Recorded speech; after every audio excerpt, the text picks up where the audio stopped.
नमोऽस्तु महामाये श्रीपीठे सुरपूजिते शङ्खचक्रगदाहस्ते महालक्ष्मी नमोऽस्तुते।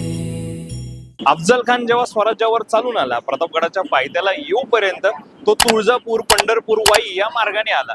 आणि अफजल खान जो निनाद बेडेकरांनी एक्सप्लेन केलाय, म्हणजे त्याच्याकडे 10 हत्तीचं बळ होतं. एखादी तोफ जाताना खड्ड्यात रुतली तर तो अफजल खान एकटा ती तोफ बाहेर काढायचा, एवढी मोठी ताकद होती त्याच्याकडे.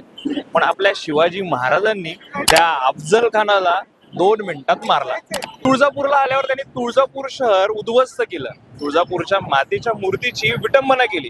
पण इथल्या बोप्यांनी ती जी खरी मूर्ती होती ती पहिलेच लपवली होती आणि त्याच्यानंतर अफजल खान गेल्यानंतर तिची पुन्हा एकदा स्थापना केली.